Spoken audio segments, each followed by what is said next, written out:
सदगुरु जोगी पीर धाम से समझेंगे कि ऐसे शिष्य या चेला चेली जो कभी डामाडोल नहीं होते ना हो सकते हैं, तो क्या ऐसा करें कि कभी डामाडोल ना हो पाए वो, और उनके गुरु कृपा या करीबी या प्रेम या उनका साथ ही लोग परलोक बना रहे। कोई काल माया, कोई कुसंगति, कोई और गलती या अपना उल्टा प्रारब्ध, अपने बुरे कर्म उनको उनसे दूर ना कर पाए, तो उसके लिए सबसे पहले तो जब कोई गुरु हुक्म करे अपने शिष्य को, तो उसको जी कहना चाहिए। जी सरकार, जी गुरु जी, क्योंकि वो उन्होंने उनको तन मन धन से गुरु धारा है।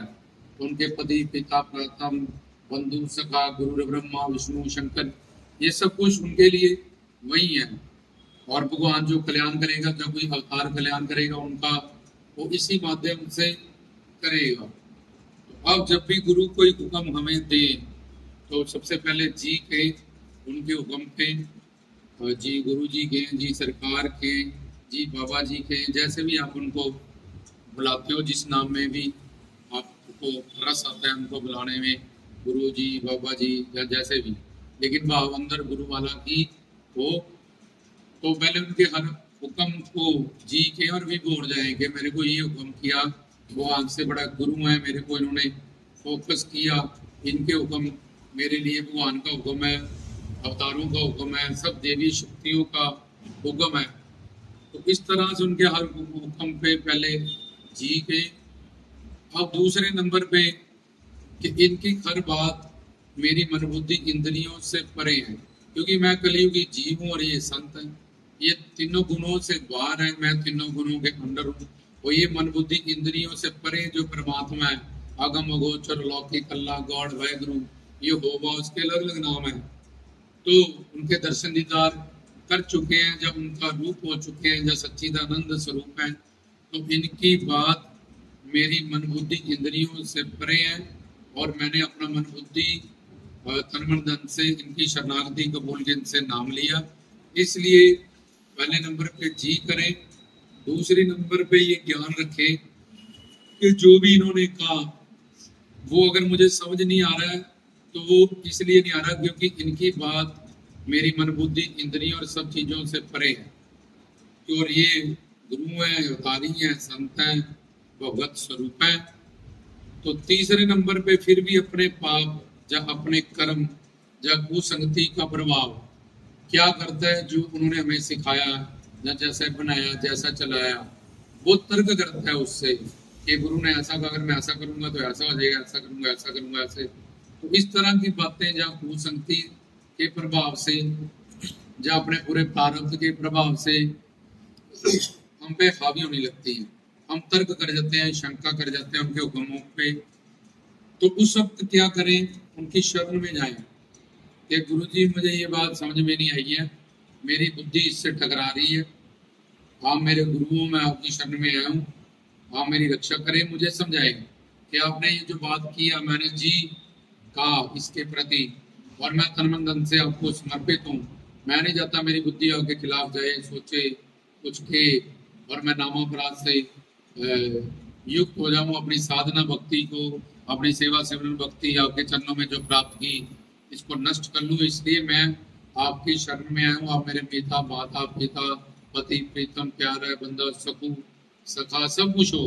तो आप मुझे प्लीज ये बात थोड़ा समझा दें। तो जब भी वो फ्री, अगर बोले कल समझा दूंगा, रात को, शाम को समझा दूंगा, क्योंकि उनको लाखों लोगों को तारना है, लाखों लोगों से मिलना है, हो सकता है उस वक्त वो बिजी हो, इससे ज्यादा जरूरी कोई और धर्म कर्तव्य का काम हो, तो उनसे टाइम लेके आप बताओ मेरे ये कुछ डाउट है, इसको आप क्लियर कर दो।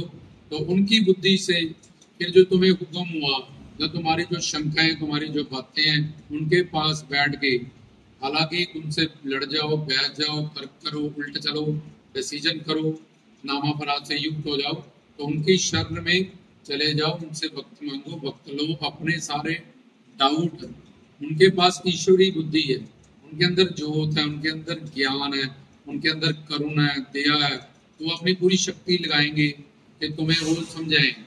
और उस ज्ञान दृष्टि से, गुरु की बुद्धि से तुम्हारी सारी शंकाएं, तुम्हारा सारा भड़काव, ये सब चीजें जो तर्क पैदा कर रही थी, वो नष्ट हो जाएगी।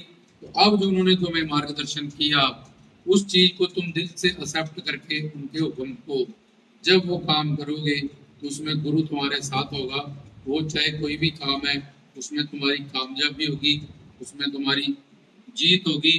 तो ये चार तरीके से कि पहले गुरु के हर हुक्म में भगवान का हुक्म जान के जी के, बाकी वो मेरी मन बुद्धि इंद्रियों से परे हैं। अगर मैं इनके विरुद्ध बुद्धि या मन ले जाऊंगा तो ये फिर ये मेरे गुरु कैसे होंगे? मैं तो तन मन धन से इनको समर्पित हूँ। और फिर ही मुझे दीक्षा या शिक्षा मिली है, दाना सिर्फ दान नाम दान मिला है, तो ये मैं क्या करने लगा हूँ? मैं वो चीज इन पे लगा रहा हूँ जो मैं पहले इनको दान कर चुका हूँ। तो अपने चरणों में अपनी हस्ती को, अपने आप को मैं फना करने आया हूँ, मिटाने आया हूँ अपने पापों को, अपने दोषों को। तो और ज्यादा मैं यहाँ तर्क करूंगा, ऐसा करूंगा तो और ज्यादा पहले ही कपड़ा गंदा और गंदा हो जाएगा। तो ये पवित्र है, पावन है, इनके कीर्तन, इनके भजन, इनकी। तो ये दूसरी स्टेज पे ऐसी ऐसा ज्ञान रखें। तीसरी नंबर पे उनकी शरण, क्योंकि किसी भी देह का नाम गुरु नहीं है।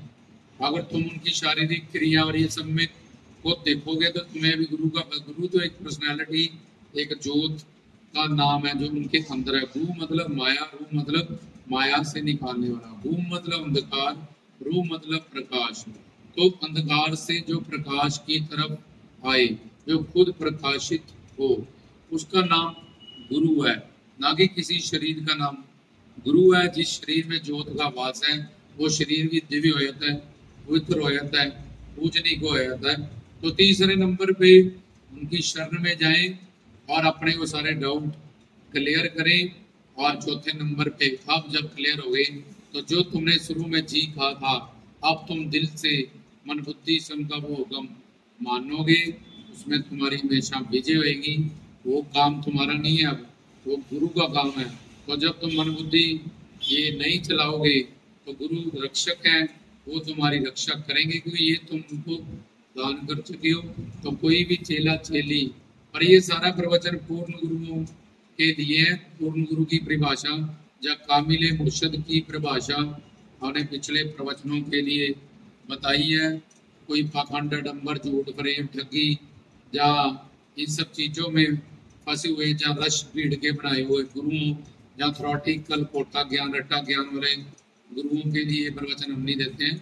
हम वेद शास्त्रों परमात्माओं से जो प्रमाणित गुरु की परिभाषा है और उसके जो सारे दिव्य गुण है कि ये सारे गुण उसमें होने चाहिए और ये सारी चीजें उसमें नहीं होनी चाहिए, उसके लिए सारे श्लोक बने हैं। ध्यान मूलम गुरु मूर्तिम, पूजा मूलम गुरु पदम, मंत्र मूलम गुरु वाक्य, मोक्ष मूलम गुरु कृपा। तो इस तरह से इन बातों का जरूर ध्यान रखें कि किन के लिए श्लोक लिखे हैं। किनको ऐसे कोई भी अपना नाम गुरु रख ले जब भीड़ ने बना दिया, कोई कूड़ा उठाने वाला अपना नाम लक्ष्मी रख ले तो लक्ष्मी उसके पास नहीं आ जाएगी। जब कोई क्लेश करने वाला बंदा अपना नाम शांति रख ले तो शांति नहीं आ जाएगी उसके पास। तो कोई उसकी दोनों आंखें भी खराब हो तो अपना नाम त्रिलोचन रख ले, 3 नैनों वाला, तो उसकी तीसरी आंख नहीं खुल जाएगी। अपना नाम शास्त्री रख ले और शास्त्र का एक भी नाम ना पता हो। तो इस तरह से भीड़ के बनाए गुरु या खुद से बने गुरुओं के लिए हम प्रवचन नहीं देते हैं, और हम प्रवचन देते हैं वेद शास्त्रों, ग्रंथों, पंथों, संतों से जो प्रमाणित है। उन गुरुजनों के लिए ये जो बताया जाता है, जब उन शिष्यों साधकों के लिए जो उनको आगे बढ़ाए, जो उनके जीवन में आने वाली रुकावटें हैं या डामाडोल करने वाली चीजें हैं, उस वक्त तो क्या उनको करना चाहिए या किस तरह की साधना आराधना अपने गुरु के पास रह के किस तरह से चलना चाहिए, ये उसका मार्गदर्शन हमने किया।